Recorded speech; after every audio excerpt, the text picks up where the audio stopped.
नमस्कार, आप सभी का स्वागत है। मेरा नाम आनंद है, गाजीपुर में मौजूद हूँ। यही बगल में आए ओम प्रकाश राजभर यूपी के सरकार में मंत्री हैं। आजमगढ़ में आके वो कहते हैं कि समाजवादी पार्टी 2027 में साफ हो जाएगी। ऐसा क्यों कहा उन्होंने? बता दें कि ओम प्रकाश राजभर बीते 2022 के विधानसभा चुनाव में समाजवादी पार्टी के साथ गठबंधन में चुनाव लड़े थे। उम्मीद थी सरकार बन जाएगी तो मंत्री बन जाएंगे, लेकिन सरकार नहीं बनी तो पाला फिर बदल लिया। जिस बीजेपी से भागे थे वो उस बीजेपी का दामन दोबारा थाम लिया उन्होंने और जाकर के वहां पर मंत्री बन गए हैं। मंत्री भी कैसे बनाया गया आपको पता ही है, कितने दिन अदर में लटकाया गया, फिर जाकर उनको मंत्री बनाया गया।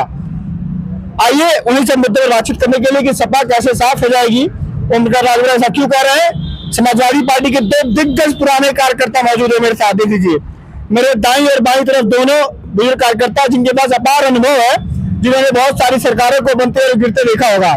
नेताजी का राजनीतिक दौर भी देखा होगा, उसके बाद अखिलेश जी का दौर भी देखा और लगातार देख रहे हैं। ओम प्रकाश राजभर कह रहे हैं कि सपा साफ हो जाएगी 2027 में। मैं अमरजोत यादव बोल रहा हूँ सुरैना से।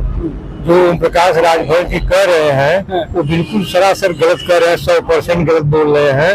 ओम प्रकाश राजभर जी 27 में अपनी कुर्सी बचा लें जहुराबाद विधानसभा से, वही बहुत बड़ी बात है। 22 में माननीय अखिलेश यादव जी ने जो उनको सम्मान और इज्जत दिया, वो आज भाजपा में वो इज्जत सम्मान नहीं पा रहे हैं। मंत्री बनाइए भाजपा, भले उनको मंत्री बना दी, लेकिन उनका लड़का जो है बुरी तरह से वहां से हार गया लोकसभा का चुनाव। जब तक जो है भाजपा में रहेंगे तब तक उनका लड़का जो है हारता रहेगा और ओम प्रकाश राजभर भी चुनाव हारते रहेंगे, वो जीतेंगे कभी नहीं चुनाव। तो ओम प्रकाश राजभर इतना बड़बोलापन क्यों बोलते हैं? वो उसकी आदत है, वो जो है पढ़ा लिखा बहुत ज्यादा नहीं है, वो अंड बंड बोलता है, उसका ये नेचर है, स्वभाव है। ओम प्रकाश राजभर बहुत गलत है। कहते हैं कि ओम प्रकाश राजभर जिसके साथ रहेंगे उसके साथ कुशीनगर, देवरिया, सलेमपुर, बस्ती, गोंडा, आपका फिर इधर आइए आजमगढ़, जौनपुर, गाजीपुर, ये पूरा बेल्ट है, उसी के साथ जाएगा जिसके साथ राजभर रहेंगे। ये बिल्कुल झूठ बोल रहा है ओम प्रकाश राजभर। उसका जो बिरादरी है उसके साथ उसको सब समझ गए हैं। वो अपने पत्नी को बनाया अध्यक्ष, अपने लड़के को बनाया, सब रिश्तेदारों को बनाया है। उसका जो है बिरादरी में धीरे धीरे जो है उसकी घुसपैठ जो समाप्त हो रही है ओम प्रकाश राजभर की। वो तो सपा पर लगाते हैं, सपा परिवारवादी बोल रहा है। आने वाले 2027 के चुनाव में ओम प्रकाश राजभर बिल्कुल सफल नहीं हो पाएंगे और समाजवादी पार्टी को क्या साफ करेंगे, वो खुद अपने साफ हो जाएंगे। अखिलेश जी का पीडीए कितना बोलेगा? अखिलेश जी का पीडीए जो है जोर पकड़ रहा है। देखिए, लोकसभा में 37 सीट पाए अखिलेश जी, आने वाले विधानसभा चुनाव में पूरे बहुमत से सरकार बनाएंगे। हाँ, एक बात है कि आज अंगुली उठ रही है ईवीएम पर, वो सबसे जबरदस्त घातक है। अभी महाराष्ट्र में चुनाव हुआ, एक बूथ पर जो है 324 वोट था और जब काउंटिंग हुई तो 624 वोट की काउंटिंग हुई।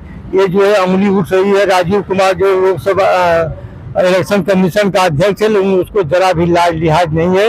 एक तरफा जो है बीजेपी की तरफ से यह पार्टी भरोसा नहीं है ईवीएम पर, एकदम बिल्कुल भरोसा नहीं है। ये जो है टोटल जो बीजेपी के कहने पर चल रहा है। उनका कठपुतली बनकर जो है चुनाव आयोग अध्यक्ष बना हुआ है, उसको तो जेल जाना चाहिए। देखा जाए तो 2022 में ओम प्रकाश राजभर साथ थे तो ठीक ठाक सीटें आई थी गाजीपुर में लगभग। बीजेपी यहाँ पे तो शून्य है, तो इस बार ओम प्रकाश राजभर अलग रहेंगे तो क्या रहेगा? ओम प्रकाश राजभर यहाँ पे गाजीपुर में अलग हो गए आप लोगों से, तो क्या सपा निकल जाएगी यहाँ पे 7 सीट में? एकदम निकल जाएगी। तीसरी बार हम लोग सब गाजीपुर में 7 सीट जीते हैं, पहली बार नहीं। तो उनके ना रहने से बहुत असर नहीं पड़ेगा। हम उनका वोट हर विधानसभा में 10,000, कहीं 5,000, कहीं 15,000 है। उससे ज्यादा वोट से हमारे सभी प्रत्याशी जीते हैं, इसलिए उनके ना रहने से कोई असर नहीं पड़ेगा। वो तो कहते हैं कि मेरे बिना कोई पूर्वांचल में चल नहीं सकता राजनीतिक रूप से। अब आप समझ लीजिए कि उनका अपने बिरादरी पर भी अब असर नहीं रह गया है और उनके बड़बोलेपन से, उनके मनमानेपन से लोग उनसे रुष्ट हो गए हैं। उनके बिरादरी के लोग अब उनसे कट गए हैं। अब कुछ लोग रह गए हैं, इसलिए अब उनका कोई असर नहीं रह गया। वो अब आगे वो अपनी कोई सीट नहीं निकाल सकते, चाहे जिसके साथ रहा है। वो कह रहा है कि योगी जी के बाद सबसे ज्यादा पावरफुल मैं ही हूँ, मंत्री हूँ इस समय। वो देखिए बड़े बोलेपन में बात करते हैं हमेशा। उनका कोई उनका मतलब कोई इस तरह की मतलब है नहीं है कि अब जो कि वो किसी को अब अपना मतलब कि ये दिखा दें कि हम हमारा इन पर असर है, इन पर असर है। उनकी बिरादरी पर उनका बहुत कम असर रह गया है। तो पावरफुल कहाँ से रहेंगे? चुनाव में आप लोग का में उनके दिमाग में है कि हमारा हर विधानसभा में इधर पूर्वांचल में 10-20 सीटों पर उनका वोट है, तो हम जिधर रहेंगे जिता देंगे। तो वो उनके साथ वोट उनका अब कहाँ रह गया है? उनका वोट अब आधा जहुराबाद जीत जाएंगे अपनी विधानसभा। वो अब कभी नहीं जीत पाएंगे। अब अपनी विधानसभा नहीं जीतेंगे ना ना ना एकदम नहीं जीतेंगे। अखिलेश यादव के ऊपर हमलावर रहते हैं ओम प्रकाश राजभर, खाली बस भाजपा के दबाव में, भाजपा को खुश करने के लिए कि हम मंत्री बने रहे, वहाँ से लूटते रहे और जानते हैं कि आगे कुछ नहीं होगा। सीधा निशाना अखिलेश यादव रहते हैं उनके। हाँ, ना तो किसी लिए है कि अखिलेश को उल्टा सीधा बोलेंगे तो भाजपा वाले खुश रहेंगे, हमको मंत्री बनाए रहेंगे। और 27 के बाद जानते हैं कुछ नहीं उनको होना है। अब फिर सपा में आ गए तब सपा में अब आने का सवाल है नहीं। अब नहीं आएंगे। अखिलेश पे निशाना चाहते हैं, सीधे कहते हैं अखिलेश पे हमला। वो जो है बीजेपी को खुश करने के लिए कि बीजेपी वाले जो शीर्ष नेता हैं हमसे खूब खुश रहें और हमको जो है सम्मान इज्जत दे, ताकि हम अखिलेश को इसलिए बड़ बोला करता है। वो कहते हैं अखिलेश यादव से बड़ा नेता हूँ मैं। अरे वो कहाँ, उसके कारण से तो होगा नहीं। अखिलेश का वो पैर तले का आदमी है। वो अखिलेश का तुलना कैसे कर लेगा ओम प्रकाश राजभर? ओम प्रकाश राजभर जो है उनके पैर तले का नेता है और अखिलेश जी जो है पूरे इंडिया के नेता बन चुके हैं लोकसभा के बाद।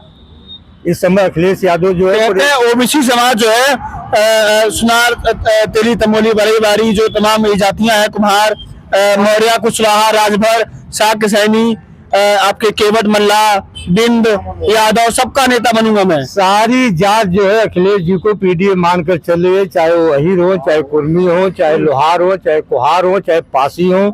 कुशवाहा भी अब आ गए हैं बहुत पीडीए के साथ। आ गए? हाँ, आ गए हैं। बाबू सिंह कुशवाहा को जौनपुर से जो एमपी बना दिए। मैं बांदा गया था, बांदा में बहुत कुशवाहा रहने वाले बांदा के हैं बाबू कुशवाहा। वहाँ के सारे कुशवाहा जो है समाजवादी पार्टी के साथ हो गए हैं। नहीं, बाबू कुशवाहा को जो है केशव प्रसाद मौर्य उनके फिर डिप्टी सीएम है। वो केशव प्रसाद मौर्य भले डिप्टी सीएम हो, चुनाव तो उनको पटेल हरा दी थी। कौन पटेल थी वो? पल्लवी पटेल हरा दी थी। वो तो अब किसी तरह से जो है बीजेपी उनको डिप्टी सीएम बना दी मौर्य लोगों को खुश करने के लिए। लेकिन उनका एक भी काम जो है विधानसभा में नहीं हो पाता है, खाली जो है बड़ बोला करते हैं केशव प्रसाद मौर्य। वो भी ओम प्रकाश राजभर की ही तरह है केशव प्रसाद मौर्य। ओम प्रकाश राजभर जहुराबाद जीत जाएंगे? नहीं जीते, कभी भी नहीं जीतेंगे। 27 में ओम प्रकाश राजभर जहुराबाद बुरी तरह हार जाएंगे, इसमें कोई दो राय नहीं। वहाँ जो है समाजवादी पार्टी का प्रत्याशी फिर जीतेगा। और अखिलेश यादव का भविष्य कैसा रहेगा? वो तो जोर रहेगा। थोड़ा सा कांग्रेस जो है दम नहीं पकड़ रही है, इसलिए जो है थोड़ा परेशानी है। लेकिन इंडिया गठबंधन बनाए अखिलेश जी की, यह बहुत बड़ी देन है। थोड़ा नीतीश जी और चंद्रबाबू नायडू जो है धोखा दिए हैं लोग। यदि वो लोग साथ हो गए होते तो और मजा आ गया होता जी। चलिए, इन लोगों से बातचीत हुई। बुजुर्ग है, पुराने अनुभवी कार्यकर्ता है। ओम प्रकाश राजभर को लेकर के इन्होंने सीधे कहा कि ओम प्रकाश राजभर बड़बोले नेता है। जहुराबाद जो उनकी वर्तमान की विधानसभा है, गाजीपुर की एक विधानसभा जहुराबाद, वो सीट 2027 में वो बचा नहीं पाएंगे। भले ही मंत्री हो, कृपा पर मंत्री बने हुए हैं। और अखिलेश यादव पर हमलावर इसलिए रहते हैं कि बीजेपी जो मंत्री बनाई है वो मंत्री पद की गरिमा बढ़ा रहे और मंत्री पद रहे, क्योंकि अखिलेश यादव पे हमला बोलते रहेंगे तो बीजेपी के तमाम जो दिग्गज आला कमान नेता है वो खुश रहेंगे। बता दो कि शिवपुर यही बगल की विधानसभा है बनारस के पास, वहां से उनके बेटे विधायकी का चुनाव हार गया बुरी तरह से, जबकि गठबंधन साथ थे विधानसभा का 2022 का। वहीं वर्तमान में अभी विगत कुछ महीने में हुआ लोकसभा का चुनाव, घोसी से उनके एक और पुत्र लोकसभा के चुनावी मैदान में उतरे थे, बुरी तरह हार गए। वहां से राजीव राय जीत करके एमपी बने हैं। फिलहाल गाजीपुर में मौजूद थे, लोगों से बातचीत हुई, अनुभव है इनके पास, इन लोगों से बातचीत करना जरूरी था। फिर कहीं और चट्टी चौराहे पर आपसे मुलाकात होगी, अपना ध्यान रखिएगा। कोई भी आपके विचार होंगे हमें बताइएगा। फिलहाल के लिए नमस्कार, धन्यवाद।